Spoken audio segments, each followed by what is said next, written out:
Welcome to Uncomfortable, conversations about culture and Christianity. My name is Eric, and today I'm joined by Jess. Hello, world. And Alex. Yep. Hey, it's Alex and Jess. How's it going? We're good. You guys doing good? It's going like today, when we're recording, this is a really warm, sunny day, and we're coming off a streak of them, and so I feel like even more Energized, yeah. Optimistic, alive. Got a little extra vitamin C, maybe. Let me look up some more synonyms for this. Okay, yeah.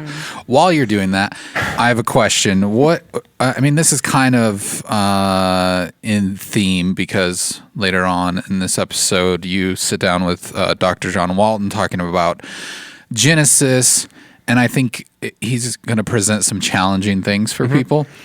What's something, it doesn't necessarily need to be in your faith, but just in your life that you were confronted with, maybe a different way of thinking about something, or you maybe believed falsely or incorrectly about something that was really hard, difficult, challenging for you to wrap your head around and maybe even change your opinion on?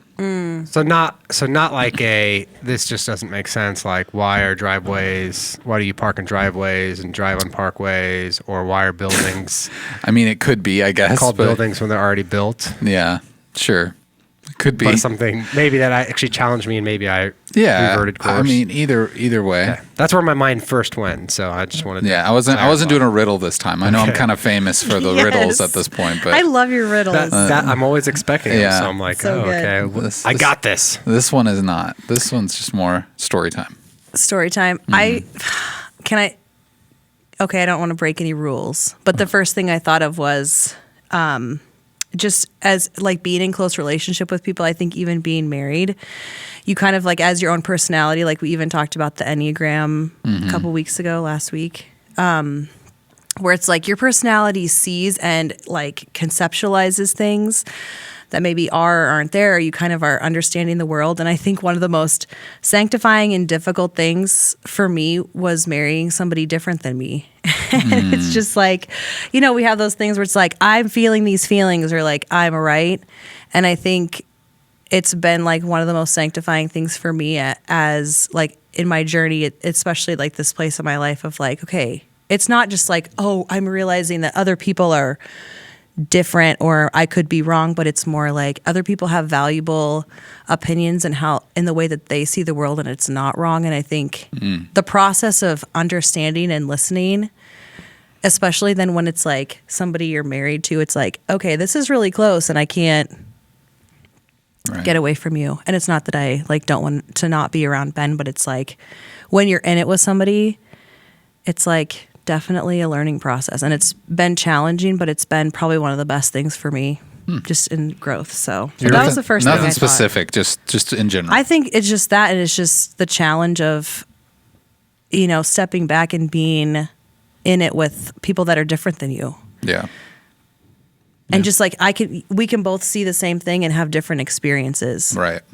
And so I think it is challenging for me to kind of get outside of yourself. Like you're not the only one that's important. Mm-hmm.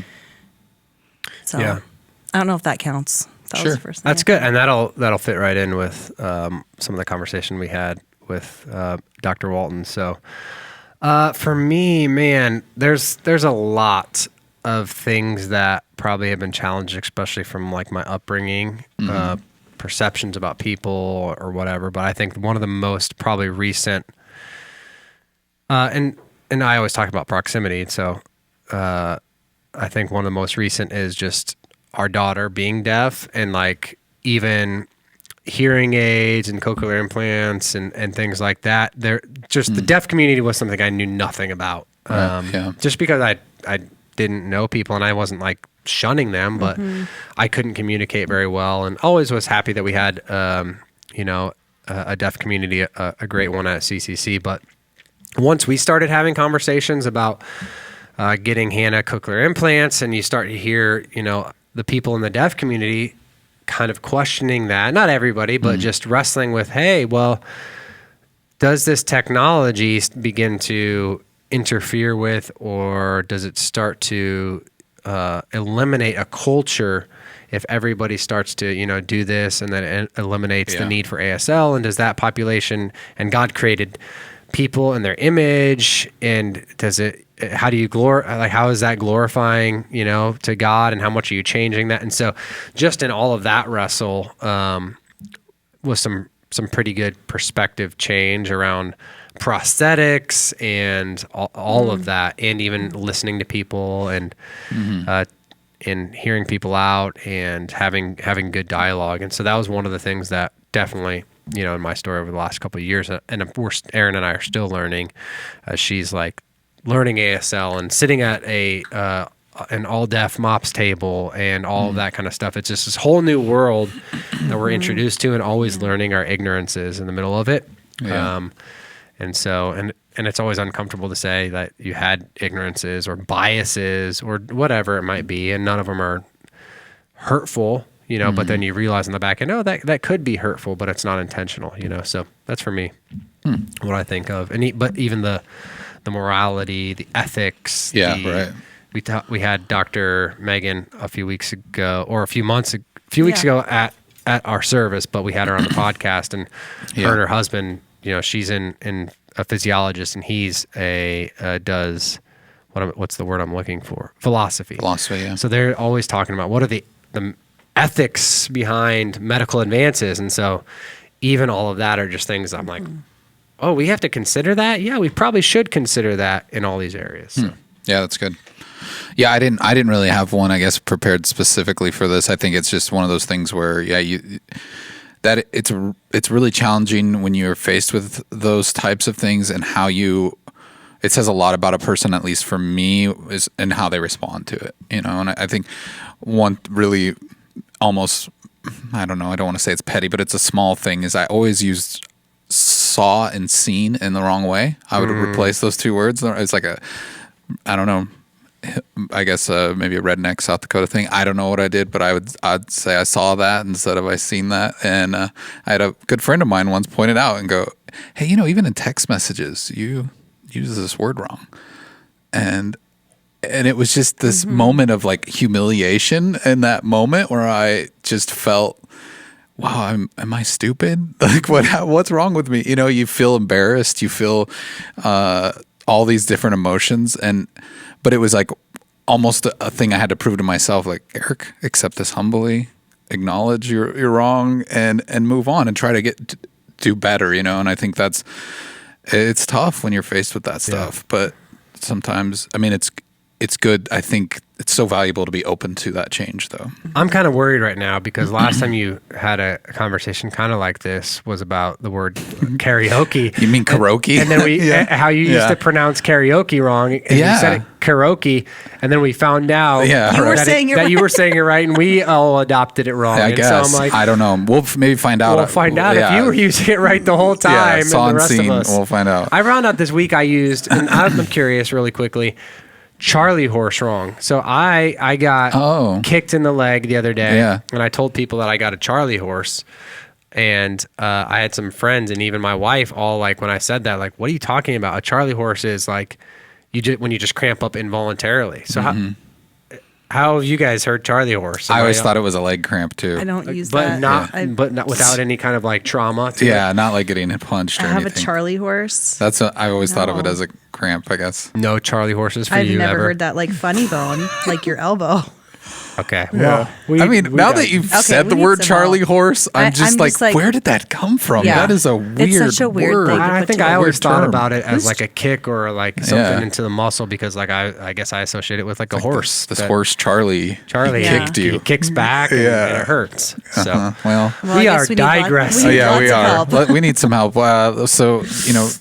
Send something to us. Explain the Charlie horse. We need the data. Please. But up next, like we said, Alex, you sit down with author, professor at Wheaton, Dr. John Walton, to talk about Genesis and our origins. Today I'm excited to be joined by Dr. John Walton on our podcast, and obviously we have referred to, he's part of our resource page as we've gone through this origins, talking about some of the books he's written specifically on Genesis and the lost world. And so grateful that you've decided to say yes to jumping on and having a conversation. I'd just love to hear a little bit about you, who you are, what you do, and then even like what gave you a passion for this area of study. Okay. Well, as you mentioned, I teach at Wheaton College. I've been here just over 20 years. Before that, I was at Moody Bible Institute Okay. for about 20 years. So, yeah, I've been teaching, yep, uh, 40 plus years. And so Genesis has been an interest during that whole time. I did my doctoral dissertation on the Tower of Babel. And it was in my doctoral work that I got introduced in a serious way to what we call comparative studies. That is, trying to look at the Old Testament in light of its ancient Near Eastern background. And so the idea of having the ability to read the Old Testament uh, in light of the world in which it was written, in light of the world in which its authors and audiences existed, is something that I came to realize is a big plus in helping us feel like we're getting God's word the way that the authors whom he worked with would have understood it. So that's my interest. That's how I got into this area of ancient Near Eastern study, and of course, it overlaps significantly with Genesis. Yeah, that's great. So how much, I guess, just being in academia in college in the Chicago area has even just the desire for, I think a lot of times in the church, science and faith feel like, or at least people try to postulate them as they can't intersect very well. And a lot of it is due to the Genesis narrative and how people begin to understand it, how we've read it growing up, maybe in a Western culture, in a Western church. How have you even seen, that them enmesh even more and become even more holding one another up instead of opposition? I think especially in a college world, because I worked in student ministry for a long time, and man, we would always try to prepare students to walk into a world where they're going to be challenged, especially in the origin stories. And so I guess how would you say faith and science have been more compatible, and you've seen that and the benefits of that? Well, I find that lots of the problems come when people try to read the Bible as a science book, when they try to understand modern science as somehow part of the Bible. And my whole approach is so very different. And where I'm trying to say, no, we have to read it in the ancient context. And they were not thinking about our science. They were not talking about our science. And therefore, we do the Bible an injustice when we read it that way. What that does is it allows us to see that science and the Bible can be compatible, that they don't have to be seen as enemies, that they're not at war. The idea of a war between Bible and science is a fairly modern invention and has not been the case throughout history. So I think that the approach that I take to the text gives us a new ability to see how the Bible and science actually are compatible and both reflect God's work, His work in Revelation and in history, and His work in the world around us. Yeah, that's so good. And honestly, as I talk to skeptics and people that come back from college whose worldviews have been blown up because maybe they've got a pretty narrow view of reading Genesis as science, a science textbook, as you mentioned, your work has been one of those that it messes with people's brains a little bit, especially if you've been raised in that kind of a narrative to assume that. But it's also been a freeing thing for a lot of people. I've got friends that are in the medical field, and they're like, I needed this kind of work to help me put language to maybe some of the things I was feeling or some of the things I'm discovering in science, but I also know deeply about who God is, and so just grateful for that. And so as we get into just, you talked about understanding it in the current, it's not a science book, but understanding the worldviews and the audience that it was written to. Could you just explain to us a little bit about how we would begin to understand what are some of the ancient, cultures or other origin myths that help you and help inform us on the time period this was written and the things that make you say it's not science? Well, one thing to clarify right from the start is that we are not simply comparing origins myths Okay. from Babylon and Egypt to the Bible. Those origins myths that we have dug up and translated over the last century plus give us windows into how people thought, not what their actual traditions were. It does that too, but really how people thought about their world and how people the questions people would ask. One of the examples I use, if I can take a minute to share an Yeah. illustration, if you were going to a play in the city and you ended up getting tied up in traffic and having trouble finding parking, and you got in, getting, a half hour, 40 minutes late, and you find your seat, and before you know it, it's intermission. And so you turn to the people around you and you say, how did the play begin? And one person on your right says, oh, well, this script was written in the 1930s. And you say, oh, no, no, no, I didn't mean that. He said, well, you can't have the play without the script. So we need to talk about it. I said, no, that's not what I'm after. Person on the other side says, oh, well, this set was constructed to fit this black box theater. And I said, no, no, that's not what I'm interested in. They say, well, you can't have the play without the set. So I know, but and the person in front of me turns around and says, well, it's the cast. The cast was chosen. But I said, no, that's, and finally in frustration, you say, what happened since the curtain opened? Now, the important part of that illustration is that all of those are right answers. Mm. It's true that you can't have the play without the script or without the set or without the cast, but those weren't the questions you were asking. So they're all true answers. They're not mutually exclusive answers, but they are different answers. And so my point is that when we read an ancient document, we want to find out what questions they're asking and what answers they're giving. And we're going to learn more about that by understanding the questions and answers in the ancient world, Babylonian or Egyptian, even though the Israelites thought differently than they did. But if we can find out how they thought about creation, how they thought about the world around them, how they thought about their relationship to God, those are going to help us. The way to say that is we get started by realizing that we have certain default ways of thinking. And if we're going to read the Bible well, we have to try to set aside our defaults and try to understand their defaults. And even if we don't feel like we understand their defaults very well, if we can set aside our defaults, we've got a good start. That's good. Yeah, that's a great analogy of trying to set it all up. So yeah, thanks for taking us down that road.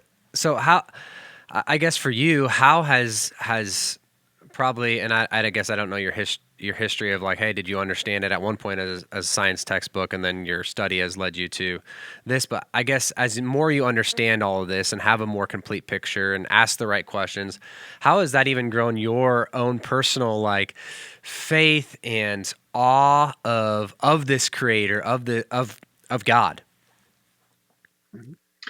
I was raised in a young earth context, Okay. and at one point in my high school, college, I even got involved with apologetics, trying to argue for some of the scientific interpretations of Genesis.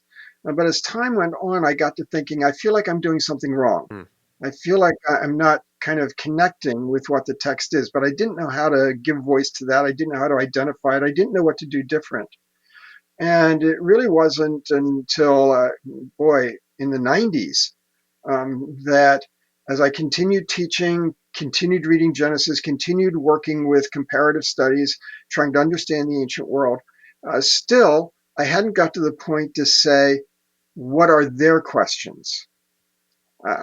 I still was tending to impose our questions on the text. And it was really at a very pointed moment in time. I was actually in front of a class teaching Genesis 1 and finally posed the question, what kind of creation account is this in their minds? And that just kind of suddenly, boom, everything just opened up.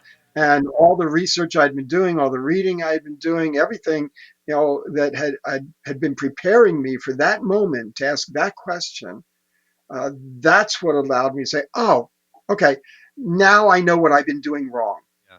Now, at that point, when I recognized that and started working through this different paradigm, when I started to really come to appreciate Genesis 1 for what they were doing with it, for the very important aspects of their theology, instead of trying to make it be apologetics. Instead of trying to turn it into modern science, I was appreciating a theology that I'd never noticed before because of the fact that I was doing other things with the text. So it has greatly enriched my theological understanding, both of Genesis and of God, of his plans and purposes in the world, and what he's been doing, starting with Genesis and all the way through new creation in Revelation. That's good. That's good.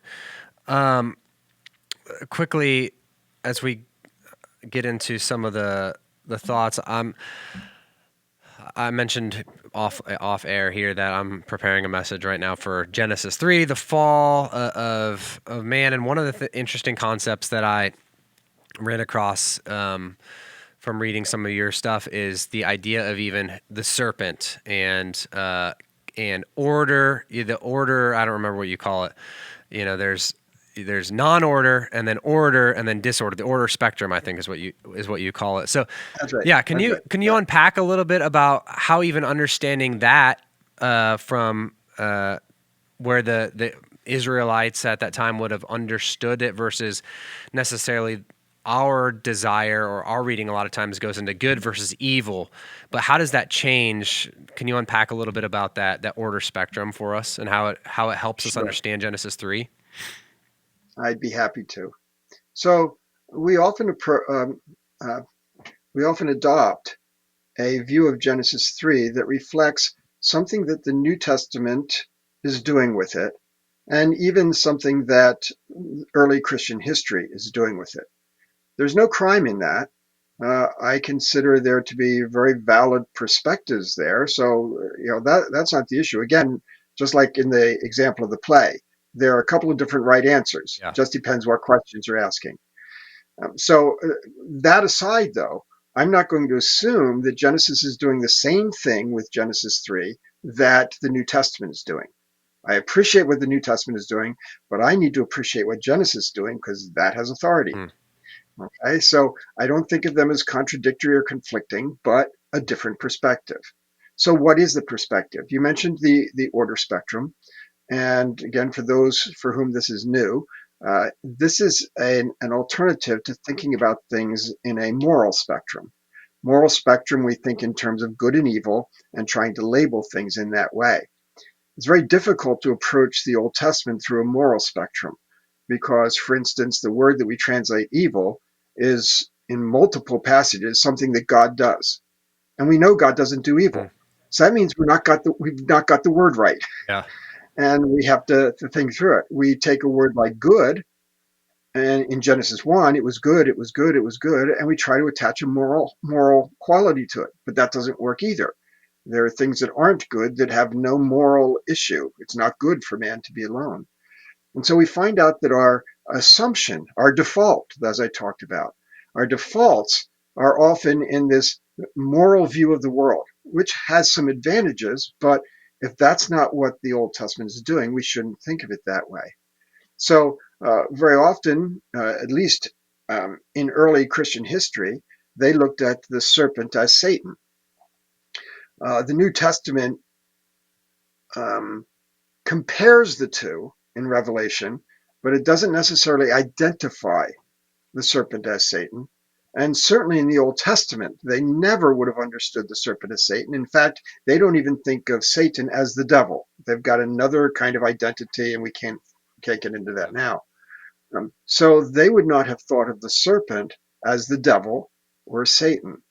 Rather, they would more likely see the serpent as sort of a wild card, a catalyst. I call it a chaos creature that would represent some disruption, but not because he was a moral creature or an immoral creature. It's just messing things up. The order spectrum says that God has been intent since the opening verses of Genesis 1 to establish order. That's the most important thing that creation does. it establishes order. Order is maintained when God comes to rule this ordered world. And one of the things I say is that God's rest is his Huh. rule, not his sleep or his relaxation. So God has established order.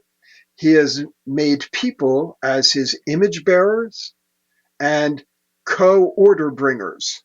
That is, we are designed, created to bring order alongside of him, his order. We work as his stewards and partners working for his Yeah. order. That's what people were created for, and that's what we do. And so Genesis 2, we find this setting, an ordered setting, where God has ordered the garden. He is dwelling there in relationship with people, and this is how he designed things to be. What happens in chapter 3 is that with the prompting of the serpent, although the serpent never says you should eat that fruit, right?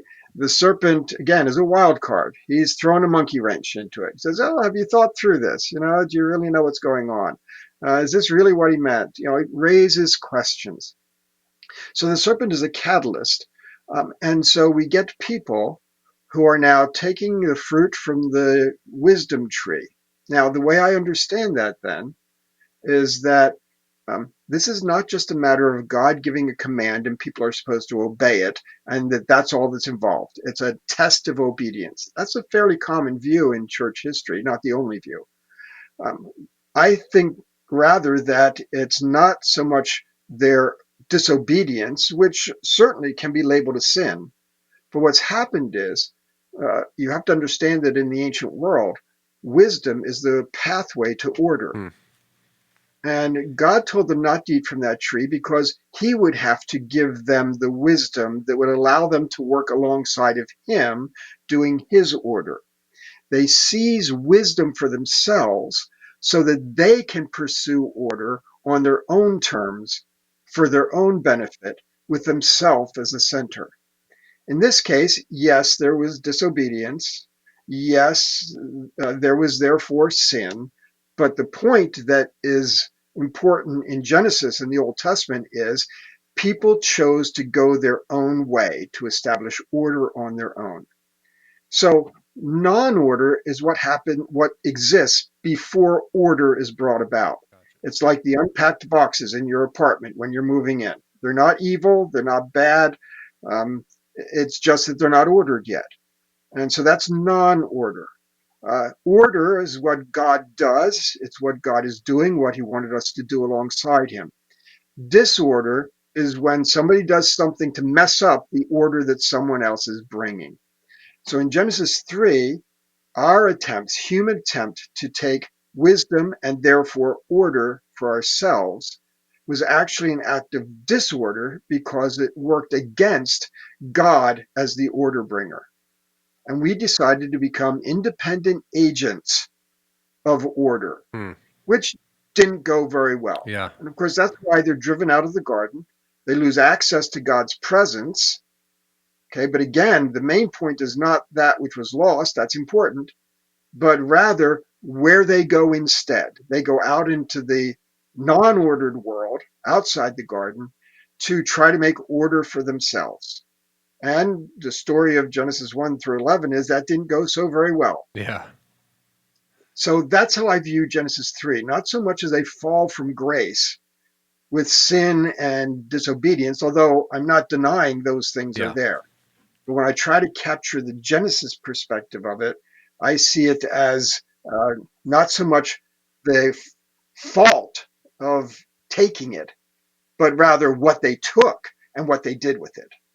So how do we Does begin? that help? Yeah, that is helpful. How do we begin? Because you mentioned Revelation 12 and our view of that serpent equaling Satan. So how do we approach reading passages like Revelation 12 that seem to shed more of a light on the Satan and the dragon being hurled and all that kind of stuff? How do we on this side of knowing Scripture and all of that narrative being written?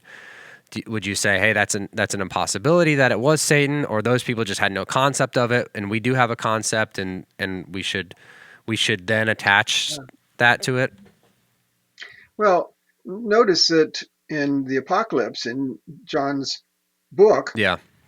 he's talking about all those as future things. Yep. So the dragon figure that he has, which is impacting the vision that he sees for the future, however far or near in the future people might think it is. Yeah. Okay. But he's seeing it in the future. He's saying that dragon figure can be compared to the serpent in the garden. Gotcha. So I don't think he's saying, here's a new revelation, a new idea for you. Imagine thinking that the serpent was Satan. I just drawing a comparison between the two. Yeah. So we have no reason to go back and say that was Satan, even based on the book of Revelation. We have no reason to say that was Satan. We can say there's a beneficial comparison that can be made between the dragon in Revelation and the serpent in Genesis 3. Gotcha. So as you talk about these things, or even you bring up, that the example of evil, and that being a word that's interpreted, and scholars have maybe misinterpreted that word because obviously we know that God can't do evil. Even that example, and I know you get this question a lot because I've heard people ask it, but for our audience, how does that not begin to erode our trust in the canon that we have, and even like, man, I'm a mom, I'm a dad, I'm just trying to do life, do my daily devotions. I really want to know who God is and read the Bible, but I'm not going to have time to become a scholar on all of this. And how do I digest the living, active Word of God and trust that knowledge without becoming a scholar? Because for most people, that's just impossible. Well, again, the start is to recognize the way that we tend to bring our defaults into our reading. In this case, with Satan and the serpent in Revelation, that's actually a New Testament default. And we don't want to do that any more than we want to bring our modern Reformation or post-Enlightenment or postmodern defaults into the text. So to be an informed reader of Scripture, to be aware that you have to think about that and try to resist it. Again, even if you can't figure out what the defaults are, you won't make mistakes as much if you don't bring your own defaults into it. Now, when it comes to trying to understand what their defaults are, fortunately, these days there are resources that make that pretty easy. It didn't used to be so. Yeah. But for instance, one project that I've worked on is the Cultural Background Study Bible. And in that, all of the study notes are helping you to understand the defaults of the ancient world. And so that's one kind of study Bible that's out there. And of course, there are other resources, and lots of them I've been involved in at one level or another. So people could just Google me or go on Amazon and see what some of those are. But the Cultural Background Study Bible is a good place to start. Good. Okay. I think that's helpful. I've got a couple questions from, people that we put out that are our listeners that they're curious about. And some of this will be directly towards, hey, I've read some of your stuff and I have a direct question for you. And then some of it's just generic, hey, there's a guy that knows about Genesis and I want to know about belly buttons. I don't think that actually was a question, but I'm sure you've gotten that one. Okay. So one of them is you talk about Adam and Eve being in the priestly space, and then that God calls men and women priests. But then I think this person was asking, and then you just kind of dismiss like, but men should be priests, And so what's the thought on like, hey, they're both priestly beings, but then kind of pulling back on women having that kind of priestly authority, in currently, I guess, or even after that moment. I don't have all the references for these, and so I'm hoping. And if you're like, I don't remember what I have no clue what that question's asking, then feel free to. That. No, I know that one well. Okay. And it's one that I've struggled with to try to address as well, because it's certainly true that in Israel it was only men who could be priests. Yeah. So here this is in Israel's Bible, and what would they have thought of that? I think that because of the development of priesthood, the way that it was in the ancient world, imposed some limitations on Israel that um, just reflected the context that they were in. That is, that the work as a priest required certain purity standards that were more problematic for women Mm. because once a month they became impure. Yeah. And basically 25% of the time they had this purity issue. Remember, impurity affects order, not morality. Mm. That's one of the places where this order spectrum helps, Yeah. because then we say, oh, so it's sinful to menstruate. Well, no, No. not at Yeah. all. But it affected purity issues, and purity was another aspect of order. So because of those ways of thinking in the ancient world, I think that's why we end up without having women as priests. It just shows, God really throughout the Old Testament and continuing, I think, even today, God uses that which is familiar. He works within the familiar system instead of saying, we're going to change all of society. Yeah. He wants people to change, transforming us. But God doesn't do a whole lot to transform society. He works in the shape of society that's there. And that's why we find things like slavery and patriarchy and monarchy and all of these things that we say, well, is that really the best way to do things? And the Bible's not suggesting it's the best way. Yeah. It's the ancient way, and God is working within those systems. And so it's the same with priests, I think. Yeah. I can't go marry a bunch of wives just because David did all of a sudden, I guess now. Right. Uh, Mhm. so another question that someone has, I'm just going to read it. It says, Walton, that's you, writes that the ancient reader of Genesis would not have understood the forming of Eve to have been taken out of Adam's rib, but rather that God had cut Adam in half and from one of those sides built Eve. He'd love to hear you talk about this answer and if it has any significance to the modern reader that God cut in half rather than taking out of a rib. And does this teach us anything Well, about men and women relationships? sure. I certainly think it does. That is, we know that it's not just a rib because Adam's first words, this is now surely bone of my bone Flesh of my flesh. and Yeah. flesh of my flesh. And so we know that he's not just thinking about a rib bone. But secondly, that hits the point precisely. When he says that, he's not talking about, so anatomically, she's got some of my parts. Yeah. Uh, this is talking about ontology, not anatomy. Hmm. And that's very important because this is making the point that ontologically, people are not like God, people are not like animals, Hmm. but men and women have the same ontology. They are the same in essence. They are the same in nature. Even though the genders are differentiated from one another, ontologically they are equals. And that's really the important statement because that's an issue of identity. Who are we? And um, maybe you've heard me say that I think that Genesis 1 is a story of cosmic identity, not so much story of cosmic scientific origins. And likewise, chapter 2 is a chapter of human identity, not a chapter on human scientific origins. Hmm. So this is an important part of identity that even though male and female are distinct, yet they are ontologically the same. Hmm. That's helpful.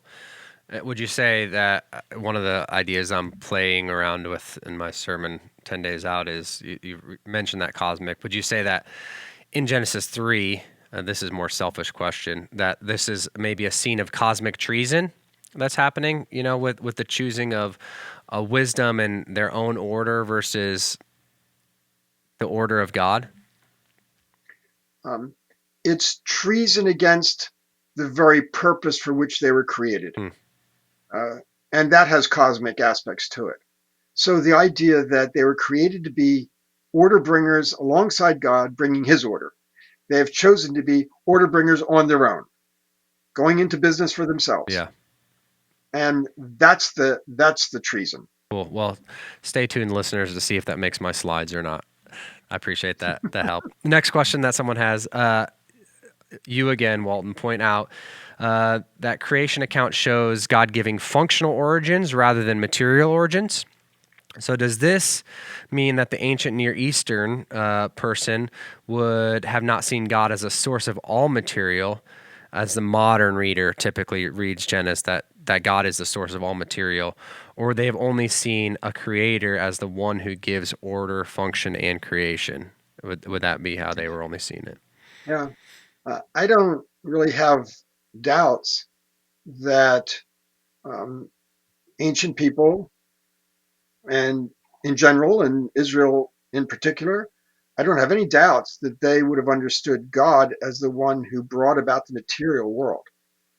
But that's just not their most important question. Their most important question is an order question. That is, how has God ordered the world and all the parts to function with purpose and role within that order? To them, that was by far the more important question to ask. And so it's not that they would deny the material side, it's just that they wouldn't care about it.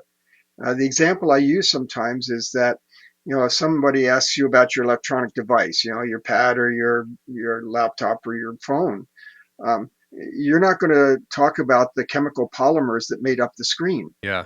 You know that there are chemical polymers that make up the screen or the case, but you don't care. You want to know about the apps and the operating system, and is it an i13 or an i5? I just got rid of Yeah. my i5. Anyway, Congrats. right? Yeah. So long life. Anyway, so it's a matter of interest and focus and prioritization. So it's not a matter that they didn't know about Hmm. the physical world or they didn't think God did that. They just wouldn't have bothered to make that statement, just like you wouldn't bother to talk about the polymers in your device. Yeah, that's good. A couple other questions, and I think these don't necessarily get into your specific writing, but just in general, when people think about origins and creation, obviously dinosaurs come up. So you think, in your estimation, do they exist at the same time as humans? No, I don't think so at all. I don't think the Israelites knew anything about dinosaurs or had any experience with dinosaurs. Again, dinosaurs were part of a material world that was prior to the order bringing that is recorded in Genesis 1. Again, Genesis 1 is interested in how God brought order to a place not only where people were going to serve as his images, but as a place where he was going to rule. And um, so I don't think that the Bible has any information to give about the age of the earth. Therefore, I don't have any difficulty with the dinosaurs being of long ages before Genesis 1 kicks in, and that they would have been part of a non-ordered world. That doesn't mean they had no role at all to play.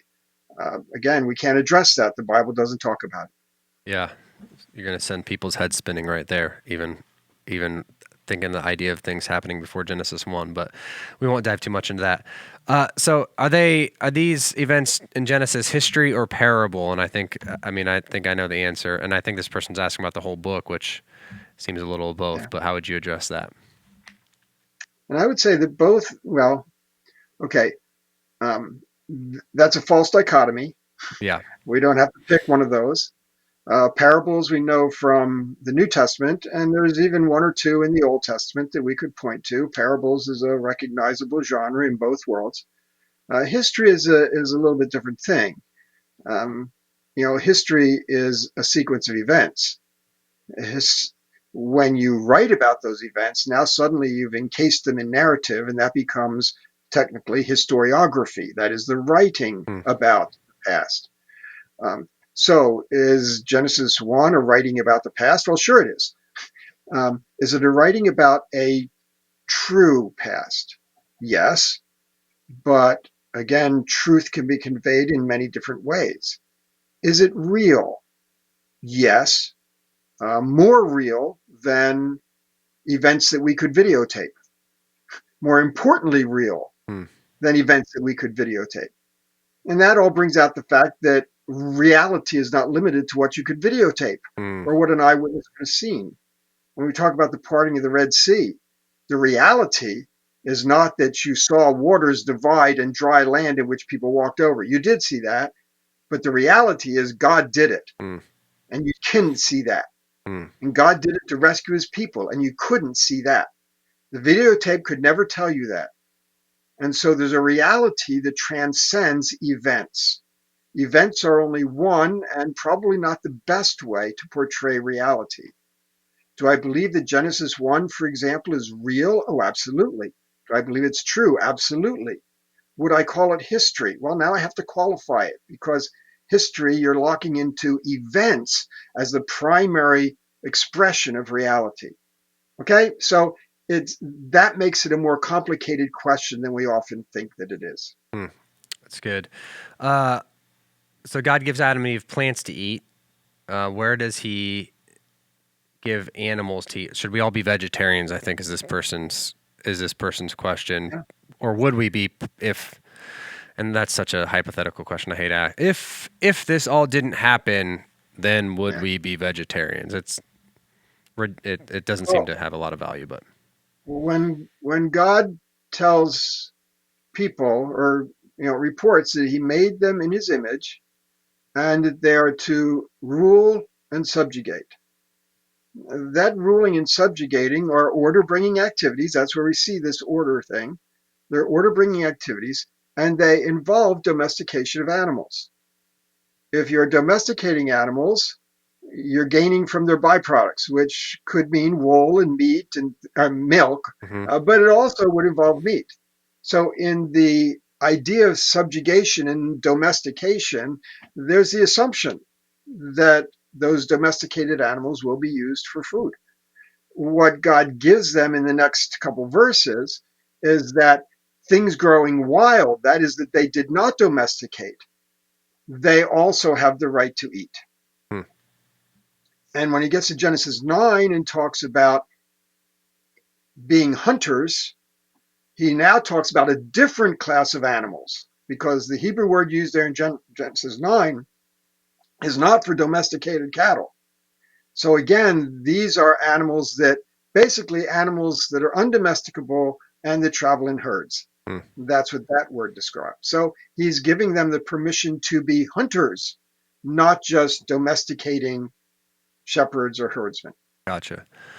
This one gets probably more into like a cultural moment, and how do we start to, when we talk about sexual ethics, sexuality, gender, all of those kinds of things, and a lot of times we go back toward where people go back toward, hey, the beginning, how God created man and woman, specific gender, all those kinds of things. How do we use Genesis or how should or shouldn't we use Genesis when having conversations around these types of topics, about our human sexuality, about gender, about pre-fall, quote unquote narrative, and what is actually a part of a world where we choose our own wisdom, and sin is a part of that reality.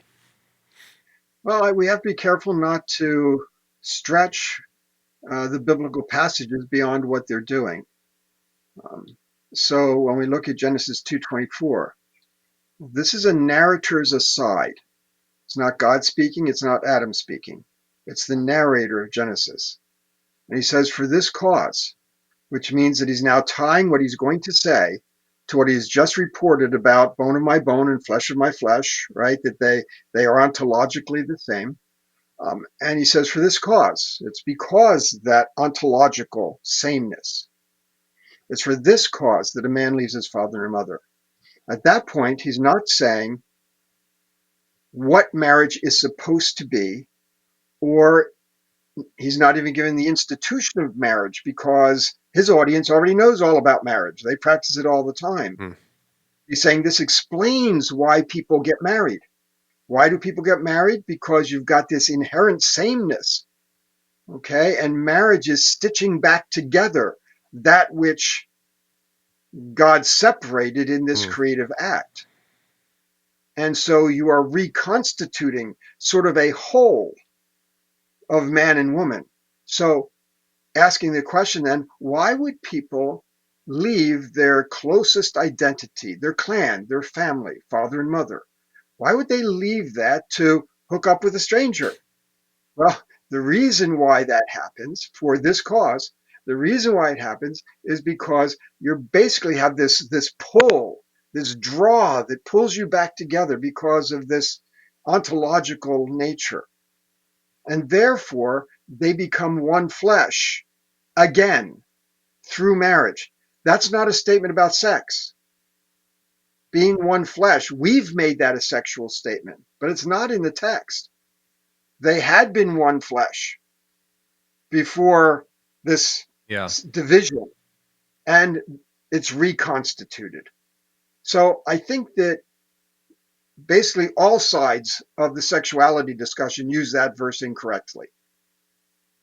Gotcha. So it's Um, not the best one to go pick at. right, Okay.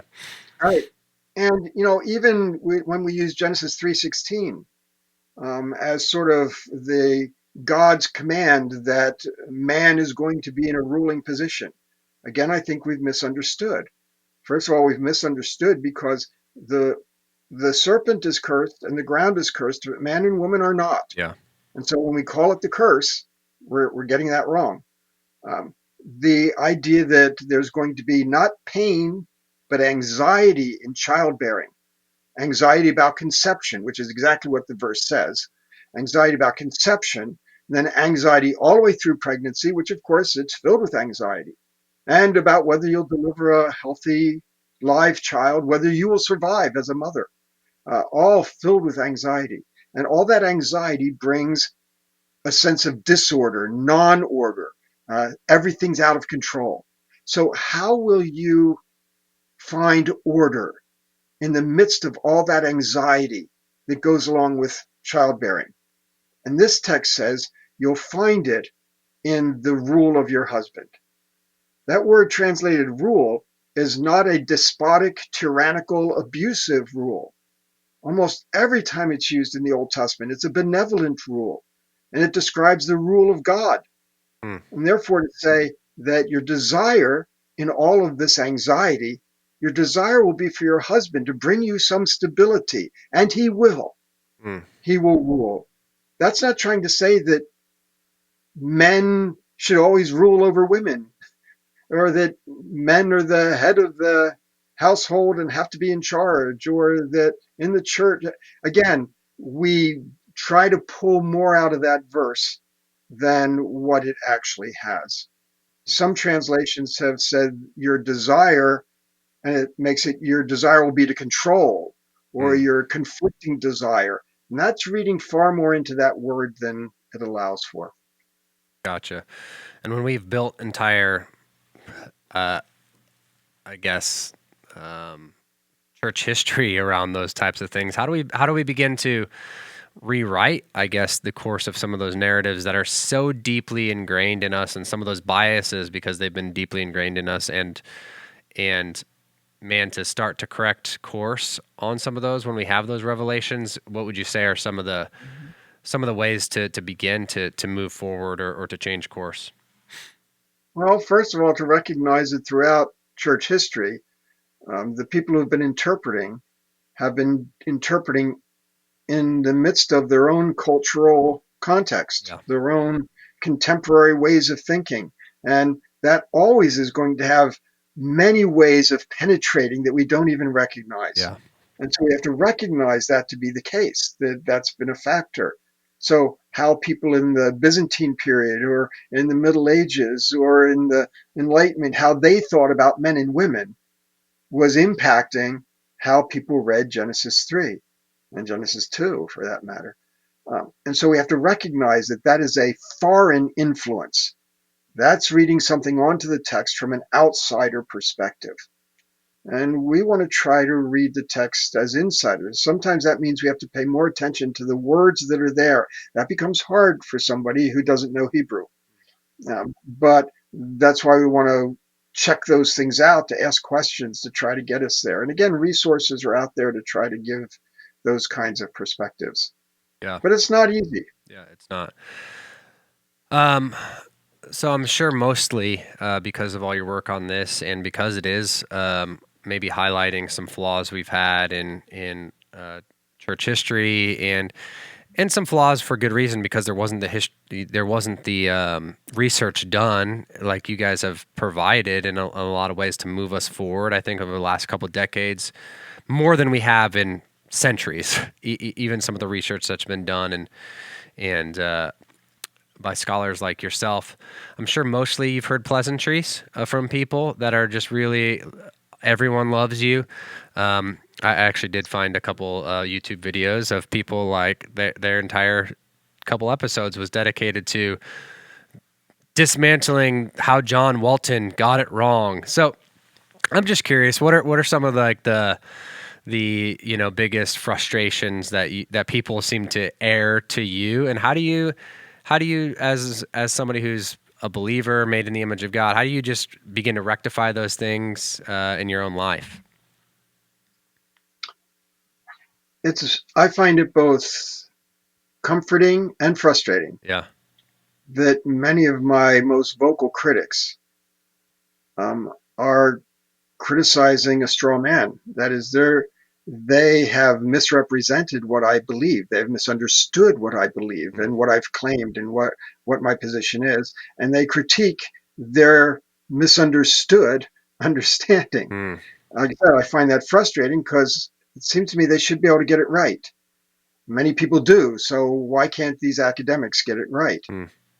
So it's frustrating on that regard. It's comforting because they're really not shooting down my position. Yeah. They're shooting down, their misunderstanding of my position. And again, that's so.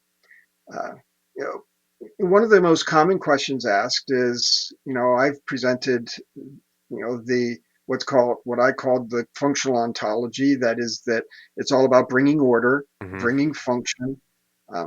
And that's instead of thinking it as material creation. And that is often misunderstood. Again, recently I talk more about order than I talk about function. I think that's more helpful. But they often raise the question, why can't it be both? Why can't it be both a material creation account and a functional or ordering account? And they act as if that by raising that question, they've disproved my position. And my response to that is, well, theoretically, it could have been both if that's what the author intends. But my goal is to find out what the author was shooting for, not just to say what I can potentially read into it. So at that point, I start taking them through the 7 days of creation and say, where is God making new stuff? For instance, where did God make the oceans, the rivers, the seas, lakes? Where did God make the mountains? These are all geophysical things. Where does the text talk about that? It doesn't. Some would say, well, that's in verse 1. In the beginning, God made everything. But my interpretation of verse 1, and I'm not alone on this, is that it's a literary introduction and that nothing happens in verse 1. The author's saying in the beginning period of time, and that period of time is the 7 days. So all of the creation that is expressed in Genesis 1 is inside the 7 days, not before it. And so if you look inside the 7 days, where's all that material stuff? Yeah. And, so in that sense, I think that people, for who knows what reasons, and maybe many different reasons, don't like what I'm saying. And therefore they take their shots. Yeah. Yeah. And that happens. And so, like I said, I'm grateful for it, but I would also say, in my own understanding, and it seems like in your own, story, like you didn't get there in a day, right? In 24 hours, Right. It's a journey, and there's the more we bring, the more baggage we bring, the more cultural understanding we bring, or whatever, the more we have to unpack to get there. And so I think it is a journey that's a journey of disruption, especially when we've gotten a lot of that narrative. And so, and we trust a sovereign God who is full of grace and mercy that's going to meet us in those places. And so, again, I'm just grateful for one of the things I just want to say that I've, from your readings and even seeing you interact with other people, and honestly, you even responding to say yes to coming on here is I'm just grateful for your humility in the way that you do go about this. I've seen that modeled in so many ways as you have conversations and you do leave room for not just blowing up people's ideas or, hey, yeah, it could be this. And I'm also giving room for this to happen because that's not what the text is talking about. And so it doesn't seem like you're on this rampage to build yourself a kingdom or to do any of those things. So I just want to personally say thank you, and I appreciate that humility and the approach as you do face critics, as you do face people and have those conversations. It's a breath of fresh air for me in a place where academics can not always act that way, or conversations don't always go that way in a divisive world. And so thank you for modeling that well. Well, I appreciate that, Alex. And one of the things that the points I really feel that it's important for me to make is that I'm not trying to persuade everybody to think like I do. I am trying to persuade them that someone might be able to think differently than they do and still be a faithful Christian, a faithful interpreter. Just to see that the tent's bigger. Yeah. I don't need people to agree with me, but I need them to recognize that the whole world doesn't revolve around them, and their way is not the only way.